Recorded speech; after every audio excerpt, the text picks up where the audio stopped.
Movie insider presenting carbinol रो। शुरुआत में एक सोसाइटी दिखाई जाती है जहां पर इंसान और फेरिस साथ रहते थे। इंसानों ने एक मीटिंग बुलवाई। इसके बाद फेरिस को ठोकना स्टार्ट कर दिया। इनके एक साथ इकट्ठा किया गया, फिर अपना असली रूप दिखाया। जंगल में इनका पीछा कर ऊपर का टिकट काट दिया। यह कहानी विनट फेरिस के आसपास घूमती रहती है। जंगल में यह ऊंची जगह ढूंढती रही।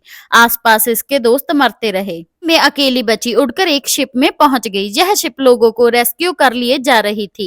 केवल उन्हें शिप में एंट्री थी जिनके पास मोटा पैसा था। का कैप्टन पहले तो बीनट को अलाउ नहीं करता। जब यह बार के बारे में थोड़ा एक्सप्लेन करती है तब इसे जहां रहने दिया जाता है। आगे शिप पे गोलीबारी स्टार्ट हो गई। शिप आगे बढ़ती गई। बीनट अपने एक दोस्त को ढूंढ रही थी। उसे कांटेक्ट करने की कोशिश की, वो भी फेल रही। गोलीबारी से शिप में एक छेद हो गया। वो किसी ने नहीं देखा। रात को छेद में से पानी अंदर भरने लगा। शिप साथ सभी का काम तमाम हो गया। यह हादसे में भी अकेली बीनट ही बची। उन्होंने इसे नदी किनारे फेंक दिया। तट लाशों से भर गया। वहां से इसे पुलिस उठाकर ले गई। जवाब पूछे गए शिप का नाम और तुम कहां से आई हो एंड शिप कहां जा रही थी। बीनट ने साफ बताया, हमारे पीछे इंसान पड़े थे, कुत्तों जैसे हमें मारने लगे। मेरे सभी साथी मारे गए। मैं अकेली बची, उड़कर शिप में पहुंची। सच में मुझे शिप का नाम मालूम नहीं। मेरे पास पैसे नहीं थे, तभी साले ने मुझे कैद कर लिया। शिप से फेंक देते, बट कैप्टन साथ मेरा कॉन्ट्रैक्ट हो गया था 2 मंथ काम करना विदाउट मनी। यह शहर में लोग क्रिस्ट को ज्यादा पसंद नहीं करते। क्रिस्ट वो होते हैं जो आधे इंसान और आधे जानवर। पुलिस ऑफिसर को इनसे ज्यादा ही नफरत थी। वो शिप के ऑनर को ढूंढने का ऑर्डर पास कर देता है। आगे एक शहर दिखाया गया जहां इंसान क्रिस्ट को पसंद नहीं करते। 2 पुलिस ऑफिसर एक क्रिस्ट औरत को परेशान किए जा रहे थे। जहां पे कहानी का मेन कैरेक्टर फॉलो आया। फॉलो ऊंचे रैंक का ऑफिसर था। फॉलो ने क्रिस्ट महिला का बचाव किया। पुलिस वालों को वार्निंग दी, अगर आगे से ऐसा हुआ ठोक दिए जाओगे। पे एक के बाद एक मर्डर हो रहे थे। कातिल ओनली क्रिस्ट औरतों को मार रहा था। फॉलो का यह शहर पे ट्रांसफर होने का यही कारण था। पिछले 3 केस में सभी मारे गए। अब एक महिला जिंदा बच गई। फॉलो ने इसे इंटेरोगेट किया। अब इसके पास खूनी की लुक थी, हाथ पे टैटू, सिर से गंजा। आगे ऑफिसर ने अपने केस की गहराई से जांच करी। शहर के हालात बदले हुए थे, किसी भी वक्त दंगों का रूप ले सकते थे। लगातार इंसान आवाज उठा रहे थे, क्रिस्ट को निकाल फेंको। फॉलो को एक क्ल्यू मिला, कातिल 3 हफ्ते से एक बार किसी को टपकाता है। एक औरत कातिल को जल्द से जल्द पकड़ने की रिक्वेस्ट करने लगी। हमारा शिकार हो रहा है, कोई कुछ नहीं कर रहा, बस लोग तमाशा देखने में लगे पड़े हैं। एक लड़की दिखाई गई जिसका नाम था इमोजन।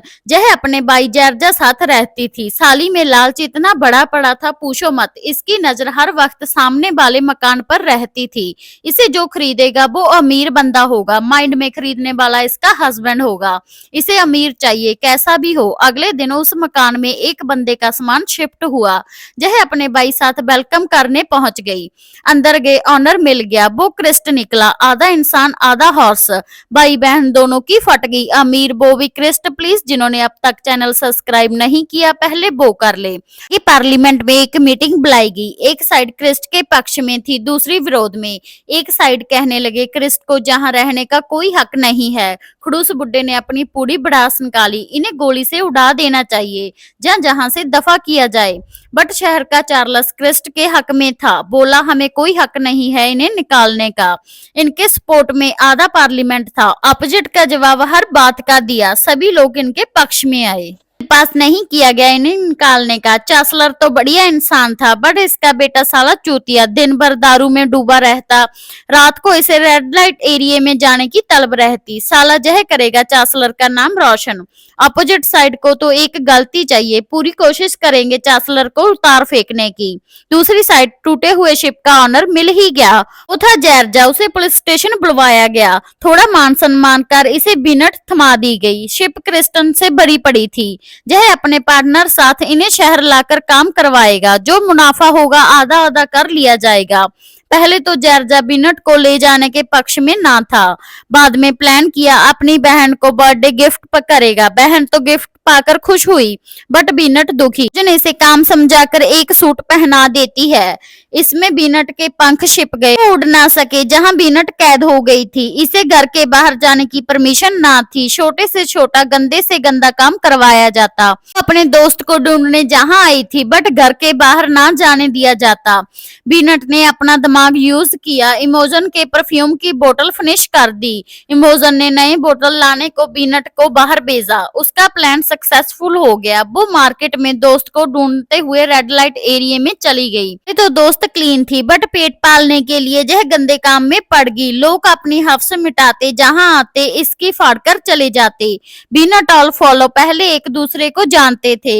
इनका क्या मामला हुआ वो आगे पता चलेगा। बीनट को लगता था फॉलो टपक गया, बट दोस्त बताते हैं वो जिंदा है। आंखों में आंसू लेकर बीनट निकल पड़ी। दूसरी साइड फॉलो लॉक मार्केट में गया। वहां उसकी मुलाकात एक ऑफिसर से हुई। यह चूतिया वही है जो बीनट जेरजा पास कैद करवाने वाला।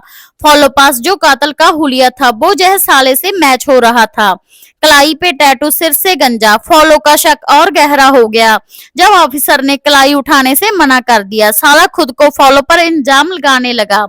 तुम इंसानों से ज्यादा क्रिस्टन को चाहते हो। दोनों बीच आर्ग्यूमेंट्स हुए। फॉलो ने हाथ उठा डाला। हमला आंख पर हुआ। ऑफिसर ने वार्निंग दी, बात ऊपर तक जाएगी। आगे फॉलो को स्टेशन बुलवाया गया। ऑफिसर पर हाथ उठाने पर जमकर क्लास लगी। फॉलो को अब डेली स्टेशन आकर सिग्नेचर करने होंगे। फॉलो निराश होकर बाहर निकला। दूसरों की बातों कानों पर पड़ी। एक प्लान तैयार किया। 3 हफ्ते के बाद एक शिप जहां आती है, हो ना हो कातल उसमें होगा। जब शिप आई, फॉलो ने फील्डिंग सेट कर ली थी। रेस्टोरेंट में फॉलो की नजर एक गंजे बंदे पर पड़ी। पास जाकर टैटू भी नजर में आ गया।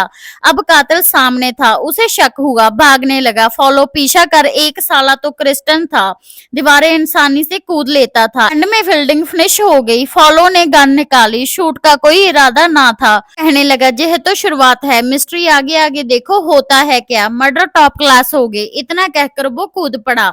उसका एंड हो गया। मिस्ट्री मौत से खत्म हो गई। एक वार्निंग साथ में अरेस्ट हुई। अब तो मौतों का सिलसिला शुरू हुआ है, आगे बढ़ता रहेगा। दूसरी साइड बीनट को फॉलो का एड्रेस मालूम हो गया। वो रात को उसके घर पहुंची, ठोकने की तैयारी में थी।